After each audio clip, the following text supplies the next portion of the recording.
भारत विविध संस्कृतियों और परंपराओं का देश है जो अपने त्योहारों की जीवंतता के लिए पूरी दुनिया में प्रसिद्ध है।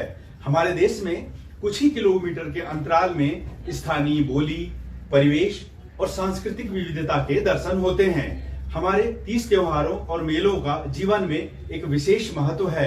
यही हमारी समृद्धशाली संस्कृति का प्रतीक है जो प्राचीन काल से निरंतर प्रवाहमान है। भारतीय संस्कृति में केवल मनुष्य ही नहीं बल्कि दुनिया के हर प्राणी के मंगल की कामना की गई है। नमस्कार दोस्तों, मैं हूं देवेंद्र उगारे। हेरिटेज वॉक में आपका स्वागत है। आज मैं आपको सीहोर जिले में लगने वाले एक ऐसे मेले के बारे में बताऊंगा जिसमें पशुओं के स्वास्थ्य संवर्धन के लिए पूजा अर्चना की जाती है। 12 खंबा मेला दीपावली के दूसरे दिन यानी पड़वा के दिन लगता है। यह मेला सीहोर जिले की इछावर तहसील के ग्राम देवपुरा में लगता है। 12 खंबा मेला मध्य क्षेत्र के बड़े मेलों में से एक है जिसमें लाखों की संख्या में श्रद्धालु पहुंचते हैं। इस मेले में जनजाति वर्ग के लोग अपने इष्ट देव की शिला पर दूध से अभिषेक और पूजा अर्चना कर अपने पशुधन के स्वास्थ्य वर्धन और सुरक्षा की कामना करते हैं। 12 खंबा में सुबह से शाम तक हजारों लीटर दूध से देवशिला का अभिषेक किया जाता है। ऐसी मान्यता है कि 12 खंबा स्थित देवशिला पर अपने दुधारू पशु का दूध अर्पित करने पर वह साल भर निरोगी रहते हैं। पिछले कुछ सालों से जनजाति समुदाय के अलावा सभी वर्गों और समुदायों के श्रद्धालु यहाँ पहुँच रहे हैं।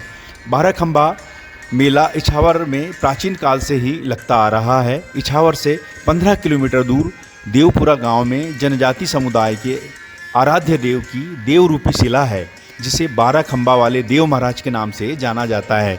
यह 12 शिला स्तंभों से बने छत के नीचे विद्यमान थी, इसलिए इस स्थान का नाम 12 खंबा पड़ गया। वर्तमान में देवपुरा गांव 12 खंबा के नाम से ही जाना जाता है। 12 खंबा मेले के बारे में इस क्षेत्र में यह किंवदंती प्रचलित है कि गांव के एक किसान को लगातार पशुधन की हानि हो रही थी। उसके पशु लगातार बीमार हो रहे थे और कुछ समय बाद उनकी मृत्यु हो जाती थी। कुछ समय बाद इस किसान को जंगल में एक ग्वाला मिला। ग्वाल ने उस किसान से कहा कि 12 खंबे के बीच एक देवशिला है, उस देवशिला पर पड़वा के दिन दूध अर्पित करना, फिर साल भर तुम्हारे पशु स्वस्थ रहेंगे। यह बात उस किसान ने ग्रामवासियों को बताई। तभी से यहाँ दीपावली के दूसरे दिन यानी पड़वा के दिन दूध अर्पित करने की प्रथा शुरू हो गई जो निरंतर यहाँ चली आ रही है। फिर मिलते हैं एक नई जगह एक नई जानकारी के साथ। तब तक के लिए नमस्कार।